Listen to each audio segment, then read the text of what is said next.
بلکہ بڑھ بھی جاتا. اور کہیں اس نے کہا اگر بعد زمانہ نبوی صلی اللہ علیہ وسلم کوئی نیا نبی آ جائے تو خاتمیت محمدی میں کچھ فرق نہیں آتا. کہ جائے کہ آپ کے معاصر کسی اور زمین میں جب بالفرض اسی زمین پر کوئی نیا نبی تجویز کر لیا جائے, اب چاروں طرف سے جب یہ بچھار ہو رہی تھی وہابیت کی, دیانت کی, اور آقا کونین کی عصمت پر حملے ہوتے تھے, آقا کونین کے ناموس پر حملے ہوتے, رب الجلال کی قدرت پہ ڈاکے ڈالے جاتے, رب الجلال کی قدرت کے لیے عجیب قسم کی مشکلاتیں کڑی جاتی. ایسے وقت میں امام محمد رضا رحمت اللہ علیہ نے رضی اللہ تعالیٰ نے نہ اپنے شاگردوں کا انتظار کیا, نہ اپنے ہمسر بزرگوں کا انتظار, نہ اپنے اساتذہ سے پوچھا, نہ اپنے کسی بزرگ سے مشورہ کیا. جیسے ہی وہ بات سامنے آئی کاغذ قلم پکڑ کر ان پر کفر کا فتویٰ لگایا اور احکام حق کر دیا اور طالبان کر کے دکھایا. نعرہ تکبیر, نعرہ رسالت, نعرہ تحقیق, امام اہل سنت, غلام ہے غلام ہے رسول کے, غلام ہے غلام ہے رسول کے, غلامی رسول میں موت بھی قبول ہے, غلامی رسول میں موت بھی قبول ہے, اور نہ ہو عشق مصطفیٰ زندگی فضول ہے. تنے در ہاتھ کھڑے تھے مولوی اشرف علی تھانوی کے مقابلے میں کھڑے ہو کے جو آپ نے ان کے تینوں کو رد کرنے کے لیے جو سرزمین نے حجاز مقدس کا سفر کیا اور حجاز مقدس کے سفر کے اندر ان کی رائے کو ان کے سامنے رکھا اور سامنے رکھ کے ان سے فتویٰ طلب کیا, تم بتاؤ کیا نظریہ ہے.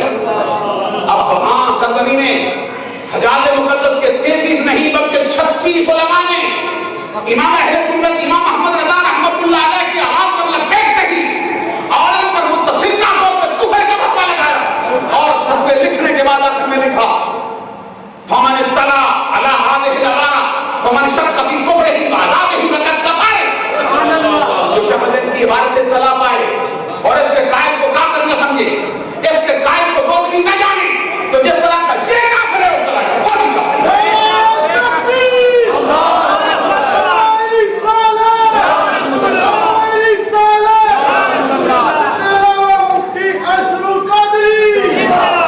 عزیزان گرامی قدر پھر دیکھیے امام اہل سنت امام محمد رضا رحمت اللہ علیہ نے شبلی نعمانی کا کس طرح رد کیا, کس انداز کے ساتھ میٹھا زہر دینا چاہتا تھا وہ قوم کو, کس انداز کے ساتھ میٹھا زہر دینا چاہتا تھا سر سید احمد خان, کس انداز کے ساتھ یہ نیچری فرقے والے یہ قادیانی جس انداز میں حملے کرتے تھے.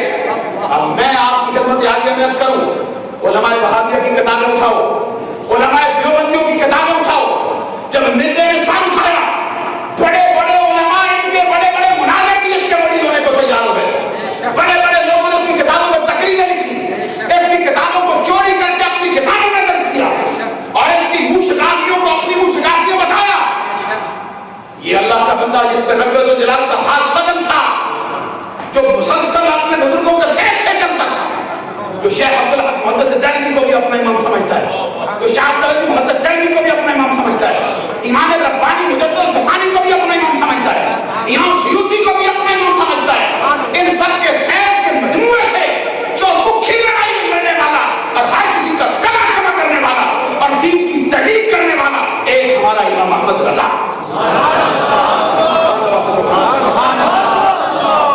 اور دین کا کوئی ایک رخ ایسا نہیں, دین کا کوئی ایک پہلو ایسا نہیں. اور خالصتاً علمی میدان کے اندر بھی آ کے دیکھا جائے امام اہل سنت امام محمد رضا نے منطقیوں کو بھی جواب دیا. الصورۃ الحاصلۃ من الشیء عند العقل, جب اس پر انہوں نے بات کی اور ان کا سفر کئی 100 سالوں پر وہی تھا, امام محمد رضا نے منطقیوں کو بھی چیلنج کیا ہے کہ تمہاری یہ تعریف سراسر غلط ہے. اگرچہ آپ کے سمجھنے سے تعلق نہیں رکھتی ہے یہ گفتگو, تو میں الصورۃ الحاصلۃ من الشیء عند العقل, اور امام اہل سنت امام محمد رضا نے اس کو بھی چیلنج کیا کہ یہ جو منطقیوں نے تعریف کی انسان کی حیوان ناطق سے, امام محمد رضا نے اس کا بھی رد کیا. حیوان ناطق سے اس کا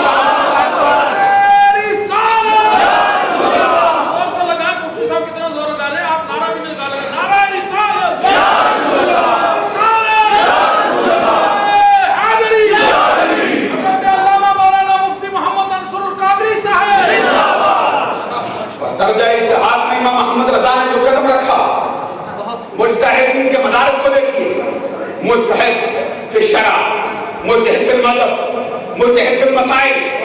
امام احمد رضا رحمۃ اللہ علیہ اگرچہ بذات خود امام اعظم ابو حنیفہ نعمان بن ثابت کے مقلد ہیں اور اپنے آپ کو کہتے بھی یہی کہ میں مقلد امام ہوں، لیکن ہم برملا طور پہ کہتے ہیں امام احمد رضا رحمۃ اللہ علیہ کے اوپر کے 2 درجے چھوڑ دیے جائیں، مجتہد فی المذہب کا، مجتہد فی الشرع کا، نیچے کے 4 درجے امام احمد رضا کے ہم درجے عدم پائے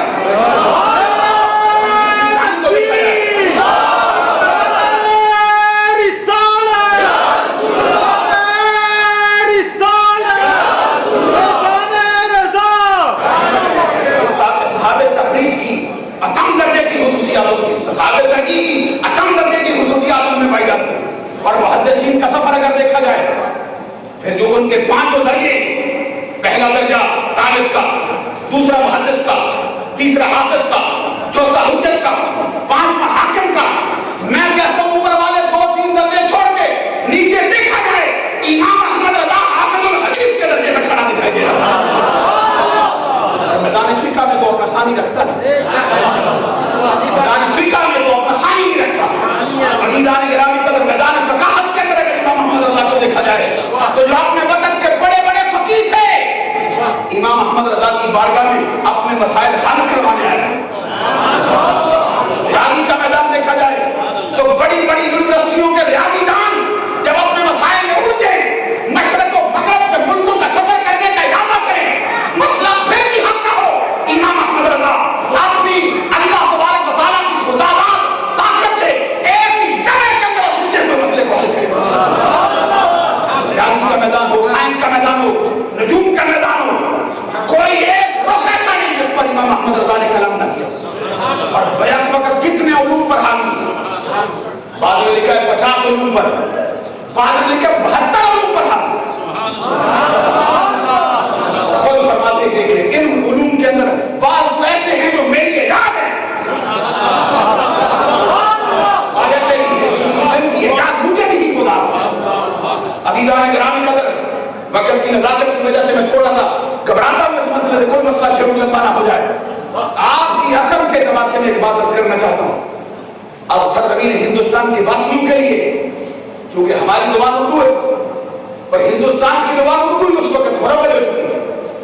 اردو زبان کے اندر قرآن فہمی کا جو تصور تھا اس کے اندر بڑے تراجمہ ہیں، شاہ عبد القادر کا ترجمہ ہے، شاہ رفیع الدین کا ترجمہ ہے، نواز شریف حسن والی کا ترجمہ ہے، سر سید احمد خان کا ترجمہ ہے، مرزا صاحب کا ترجمہ ہے، ڈپٹی نظیم کا ترجمہ ہے، عبد الماجد دریابادی کا ترجمہ ہے، محمود الحسن دیوبندی کا ترجمہ ہے، اور بعد میں مولوی اشرف علی تھانوی کا بھی ترجمہ ہے۔ یہ 50 کے قریب ترجمے ہیں۔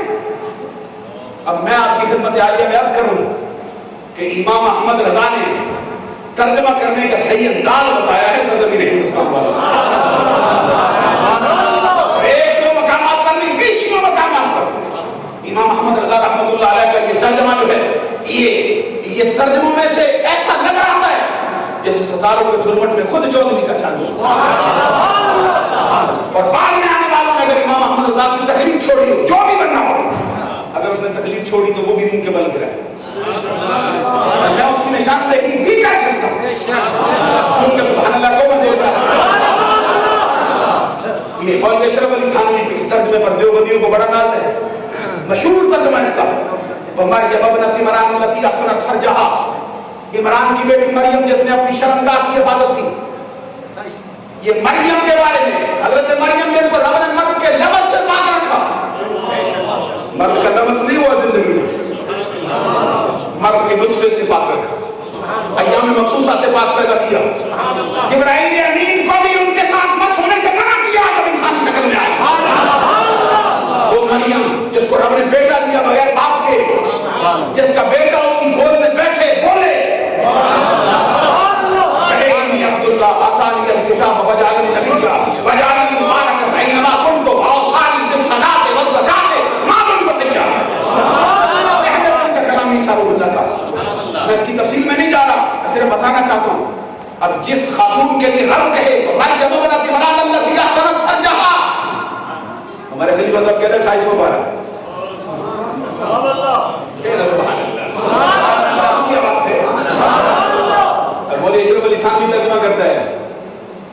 مریم، عمران کی بیٹی مریم جس نے اپنی شرمگاہ کی حفاظت کی. میں نے کہا ہمارے ہاں تو لوگ اپنی ماں بہنوں بیٹیوں کا نام بھی نہیں لیتے, کھلے من تو نام لینے سے بھی اعتراض ہے. تو حضرت مریم کی شرمگاہ کے بارے میں تو کسی نے کہا چلو یہ شاگرد ہے اس کے استاد سے پوچھ لو, محمود الحسن سے. تو ہماری زبان میں اردو میں کہتے ہیں چھوٹے میاں چھوٹے میاں, بڑے میاں سنو, اب بڑے میاں سے سنو. مولوی محمود الحسن دیوبندی نے کہا مریم ابنت عمران التي احصنت فرجها, عمران کی بیٹی مریم جس نے اپنی شہوت کی جگہ کی حفاظت. کتنا اڑیاں لفظ بولتا ہے, کتنا ننگا لفظ بولتا ہے, اور اس کے نزدیک شاید عورت کے پورے سراپے میں پورا سراپا سنبھالنے والا نہیں. آؤ میں حسن و حسین کی ماں فاطمہ سے پوچھ کے بتاؤں,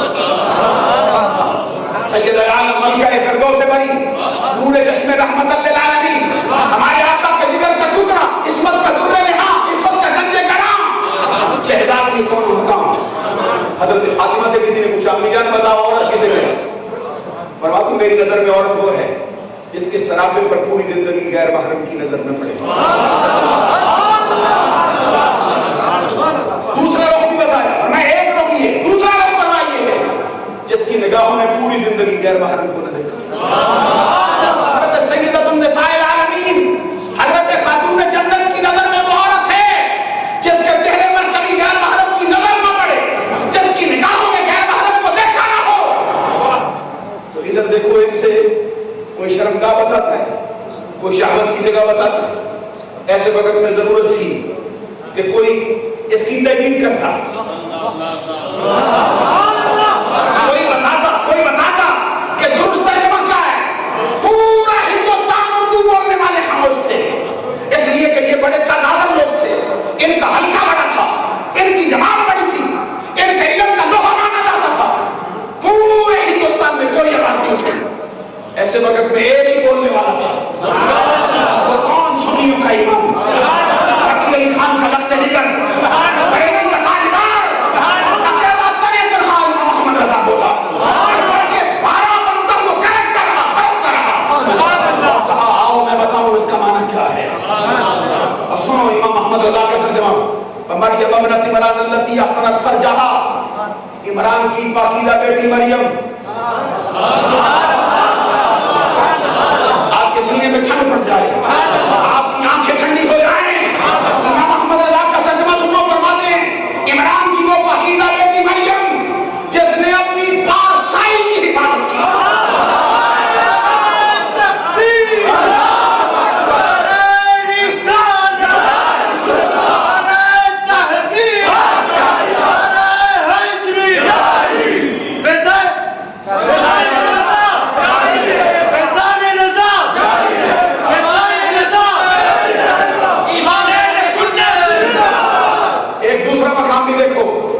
مولوی اشرف علی تھانوی سے یاد کرنا چاہوں گا, اور اس لیے کوئی یہ نہ کہ بھائی اس کا تو پتہ ہی نہیں کسی کو, جس کا ترجمہ پیش کر دیا. عبد الماجد ریاوادی کو بھی دیکھو یہاں سے, یہاں تک کہ مودودی کو بھی دیکھو یہاں سے, تو میں بیان کرنے لگا ہوں ابھی جو ابھی آئے ہیں. حالانکہ امام محمد رضا نے راستہ کھول دیا تھا, اور ٹیڑھے لوگوں کی عقل کو بھی سیدھا کرنے کے لیے راستہ متعین کیا. آؤ ہم نے کر دیا ہے, پیچھے چل پڑو.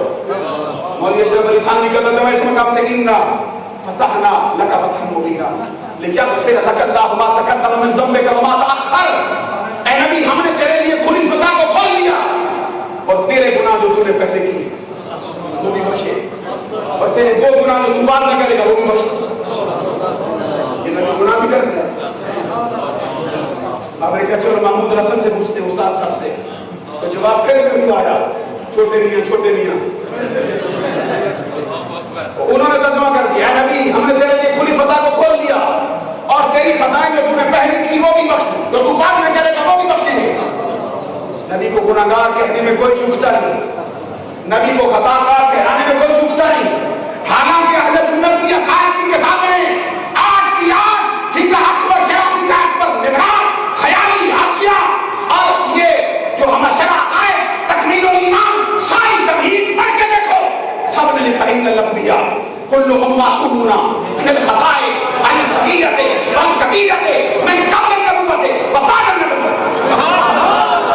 سارے نبی گناہوں سے پاک, چھوٹے گناہوں سے بھی پاک,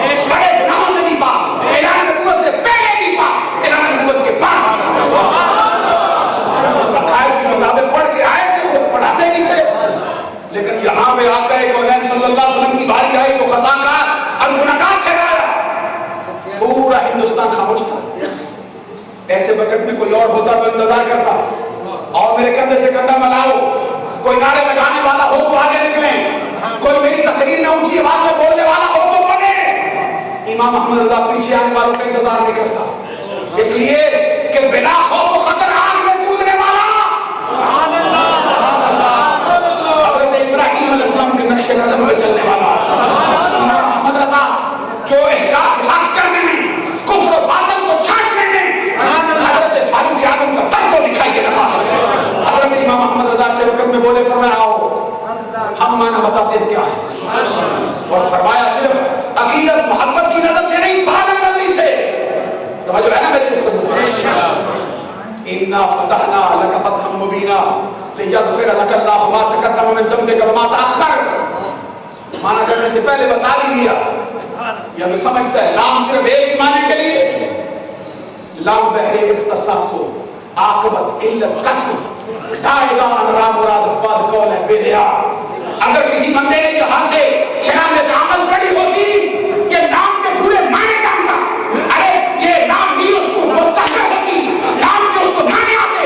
امام احمد رضا نے فرمایا نام صرف ایک معنی کے لیے نہیں آتا، کبھی اختصاص کے لیے، کبھی قسم کے لیے، کبھی زائدہ، کبھی سببیت کے لیے، کبھی علت بیان کرنے کے لیے۔ فرمایا یہاں پہ نام سببیت کا معنی رکھتا ہے، مراد اس سے یہ ہے اے محبوب ہم نے تیرے لیے کھلی متا کو کھول لیا، تیرے سبب سے تیری امت کے پہلے کے نبی سے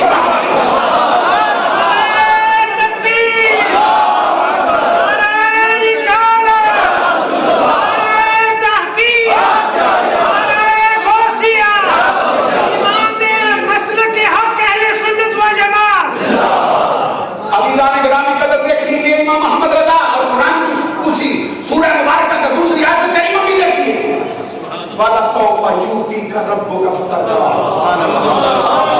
اے محبوبہ کریم آپ کا رب آپ کو اتنا دے گا کہ آپ راضی ہو جائیں۔ اور کر کے سبحان اللہ کہہ رہے ہیں، آپ کا رب آپ کو اتنا دے گا، اتنا دے گا، اتنا دے گا، آپ راضی ہوں گے۔ امام جلال السیوطی کو استاد امام جلال الدین محلی سے پوچھو، یہ تفسیر جلالین ہماری تفسیرات میں پڑھائی جانے والی تفسیر کی پہلی کتاب، اس کے حاشیے میں لکھتے ہیں جب یہ آیت اترتی ہے تو صحابہ کرام سرکار سے پوچھتے ہیں آپ کا بتائیے آپ اپنے رب سے کیسے راضی ہوں گے؟ رب نے کیا جو دیا کہ آپ کو راضی کروں گا، تو راضی کیسے ہوں گے؟ تو سرکار جواب میں فرماتے ہیں اللہ ہے لا آردہ، شان کو دیکھو، فرماتے اللہ کی قسم میں راضی نہیں ہوں گا،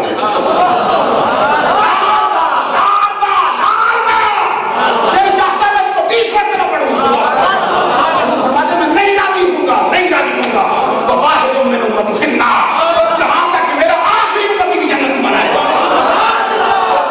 جنت میں داخل کیا جائے۔ اور عزیزان گرامی قدر یہ تو حملہ تھا ناموس مصطفیٰ پہ، ادھر دیکھو جن کو توحید کا دعوے دار ہونا، ہر میدان کے اندر وہ دعوے دار بنتے ہیں توحید کے۔ اعلیٰ حضرت امام احمد رضا رحمۃ اللہ علیہ نے اس پر بھی تحقیق کے پہلو پیش کیے۔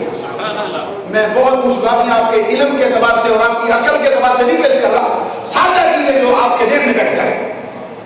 یہ قرآن مجید کی آیت کریمہ جس میں کہا اللہ یستہزئ بہم، جاؤ ان کے سارے تربیت اٹھا لو، سر سید احمد خان کا بھی اٹھا لو، مرزا صاحب کا بھی اٹھا لو، ڈپٹی نذیر کا بھی اٹھا لو، عبد الماجد دریابادی کا اٹھا لو، یہ محمود حسن کا اٹھا لو، اشرف علی تھانوی کا اٹھا لو، اور خود بذات مودودی کا بھی اٹھا لو اس مقام سے۔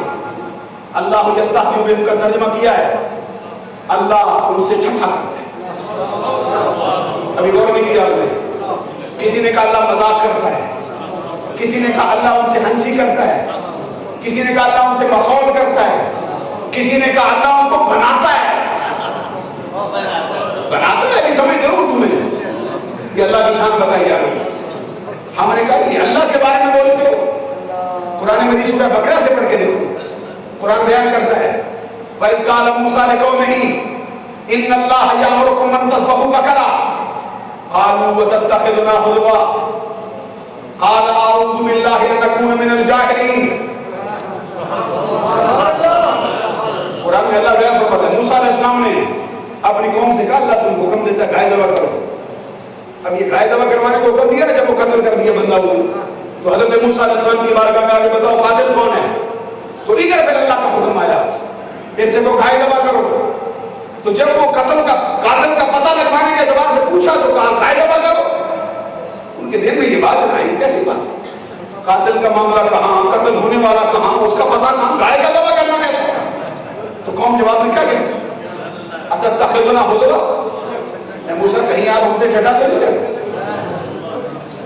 اور کرو گے میری بات نہیں, کہیں آپ ہم سے ٹھٹا تو نہیں کرتے, کہیں آپ ہم سے مذاق تو نہیں کرتے, کہیں آپ ہم کو بناتے تو نہیں, کہیں آپ ہم سے ہنسی تو نہیں کرتے؟ جواب میں موسیٰ علیہ السلام سے سنو, قال اعوذ باللہ ان نکون من الجاہلین. حضرت موسیٰ علیہ السلام کہتے ہیں میں اللہ کی پناہ چاہتا ہوں ٹھٹا کرنے سے, کہیں ٹھٹا کر کے میں جاہلوں میں سے نہ ہو جاؤں. اب سورہ کبرا بنا کے کبھی ہتھیار اس کو جلا کے نتیجہ تو دے. معلوم ہوا کہ ٹھٹا کرنا موسیٰ علیہ السلام کی زبان میں جاہلوں کا کام ہے. تو یہ رب الجلال کی طرف جہالت کا ڈبہ لگانا چاہتا ہے. دوسرا مقام بھی دیکھ سورہ حجرات میں یا ایھا الذین آمنوا لا یسخر قوم من قوم عسیٰ, اے ایمان والو کوئی ایک قوم دوسری قوم کو ٹھٹا نہ کرے. اور رب جو منع کرتے ہیں عورتیں بھی ٹھٹا نہ کرے دوسری عورتوں کو, لوگ بھی ٹھٹا نہ کرے دوسروں کو, تو وہ رب کیسے ٹھٹا کر سکتے؟ آؤ پھر امام احمد رضا کا دروازہ دیکھیں. اللہ یستحیی بہم, اللہ استحضاء فرماتا ہے, اللہ ان سے استحضاء فرماتا ہے جیسا کہ اس کی شان کے لائق ہے. ہم سے پوچھو تو مانا کریں گے, اللہ ان کو ٹھٹے کی سزا دیتا ہے.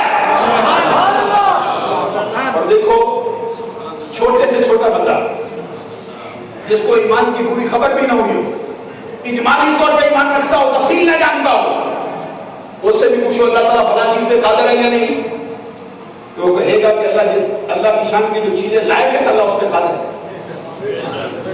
تو مولوی اشرف علی تھانوی سے پوچھ لو, محمود الحسن دیوبندی سے پوچھ لو, مرزا صاحب سے پوچھ لو, میں ان کے ترجمے آپ کو دکھا دوں, شبیر احمد عثمانی کا حاشیہ بھی اٹھا کے اس مقام سے دیکھ لو. حضرت یونس علیہ السلام کا تذکرہ کرتے ہیں, فظنون اذ ذهب مغاضبا فظن ان لن نقدر فنادى في الظلمات ان لا اله الا انت سبحانك انی کنت من الظالمین.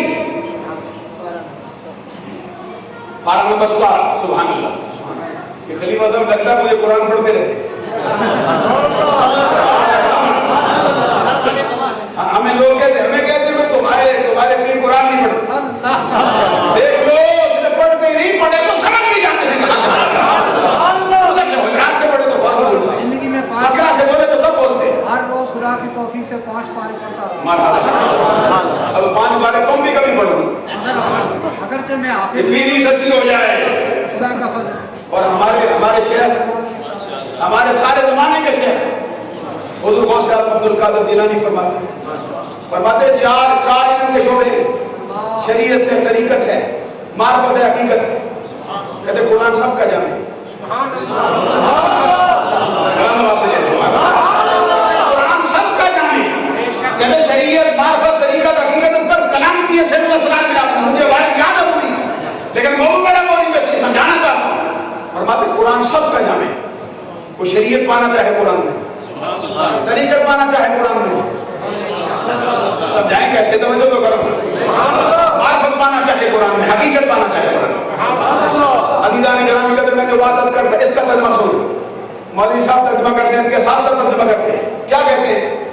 کہتے اس مچھلی والے نے دل میں گمان کیا, جب وہ چلا غصے میں بھرا, اللہ مجھ پہ قابو نہیں پائے گا.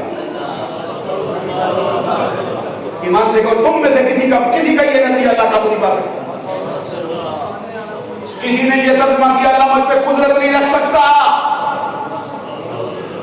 غور تو کرو اس بات پر. نبی کی طرف نسبت کی. یونس علیہ السلام نے کہا فَظَنَّا أَن لَّن نَّقْدِرَ, قدرت کی طرف مانا لے گئے. امام احمد رضا نے مانا سمجھایا وہاں پہ, جب سطو رزق کا لمن یشاء ویقدر. سبحان اللہ, سبحان اللہ, سبحان اللہ. ہر جگہ پہ قدر کا معنی قدرت نہیں ہوتا, عقل کے اندر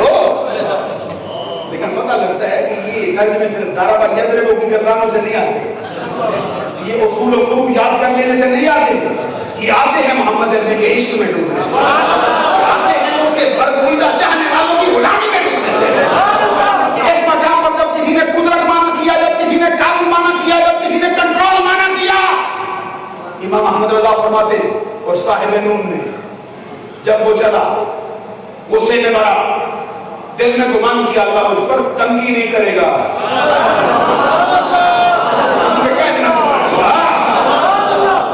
اور ایک رخ نہیں, امام اہل سنت امام احمد رضا کا جو رخ بھی آپ کے سامنے رکھا.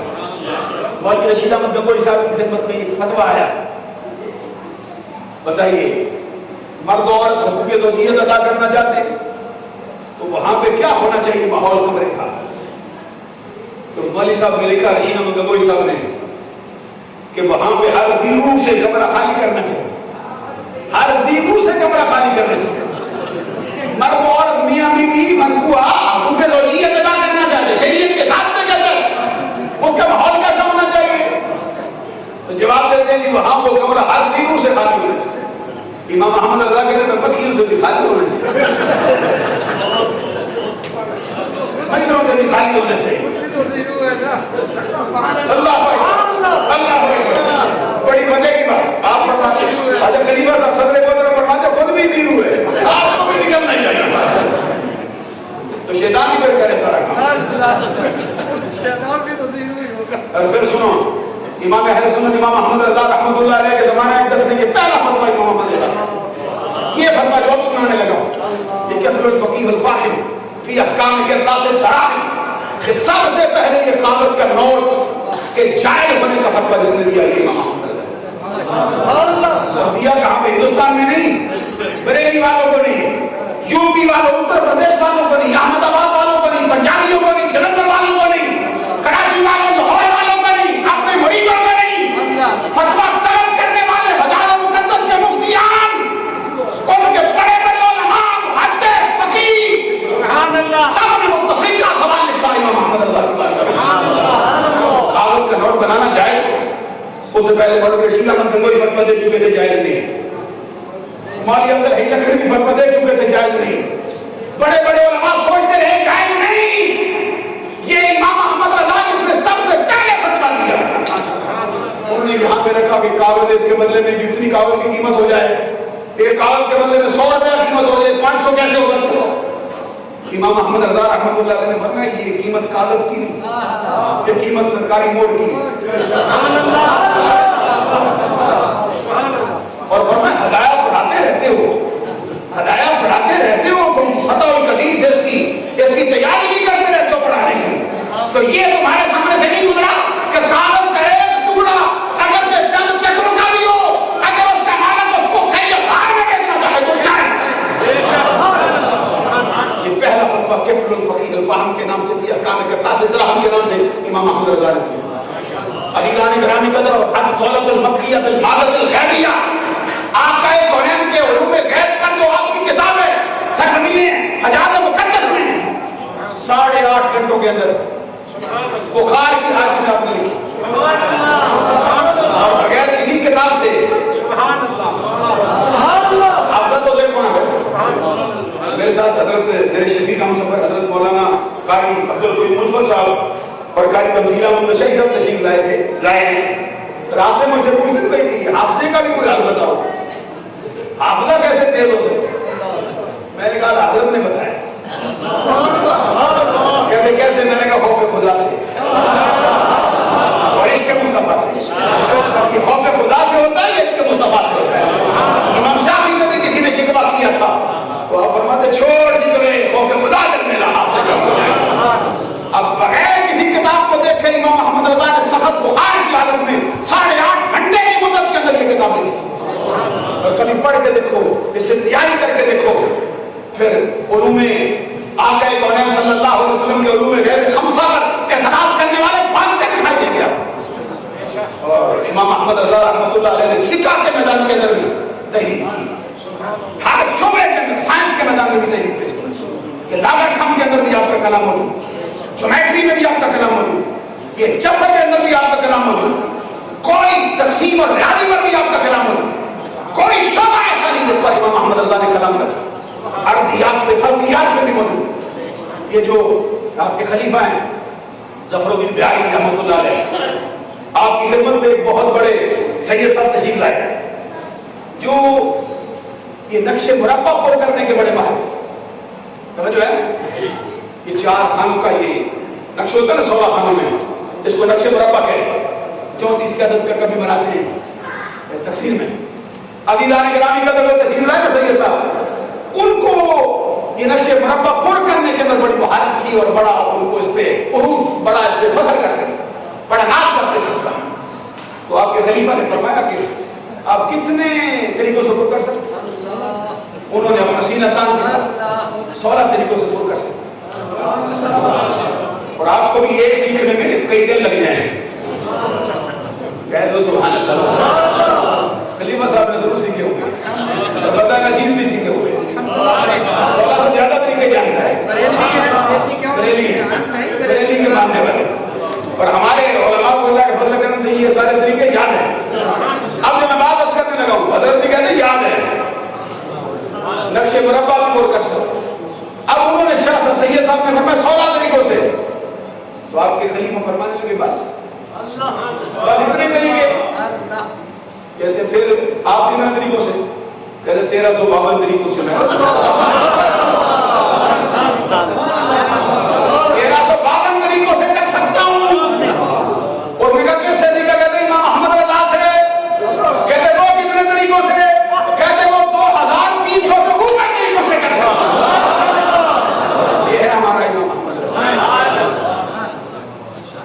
وقت میں نے کچھ زیادہ لے لیا ہے, گفتگو میں کچھ غلطیاں بھی شاید زبان کی وجہ سے تیزی سے ہو گئی, میں معافی کا طلبگار ہوں. وقت بھی کچھ مجھ سے لیٹ ہو گیا. آتے میں راستے میں ہمارا گاڑی سے تیل کم ہو گئے, تباہ کیسے ہو. پہلے تیل ڈلوایا نہیں کہ کہیں لیٹ نہ ہو جائے, بڑی تیزی میں تھے, کہیں جلدے جلدے آئے, بس تھوڑا لیٹ ہو گئے, معافی کے طلبگار ہیں. دوران گفتگو جو غلطی سرزد ہو گئی اس کے لیے معافی کا طلبگار ہوں. اور جو میں نے پہلے مجددین اسلام کا تذکرہ کیا نا, اس کا معنی کوئی اگر سمجھے کہ میں نے کسی کے معاملے میں یہ کہا کہ چھوٹے نہیں ہیں, سب بڑے. اور پھر خاص طور پر امام ربانی کا جو کارنامہ ہے وہ اپنے مسئلہ. لیکن میں نے اس اعتبار سے کہا کہ جن دشمنوں کے ساتھ ان کو واسطہ پڑا, اتنے اکٹھے دشمن کسی پر جمع نہیں ہوئے. یہ امام احمد رضا رحمۃ اللہ علیہ اس مقام کے اندر انفرادی پہلو اپنے دعویٰ کرتے ہیں. وآخر دعوانا اللہم صل وسلم اللہ رب العالمین.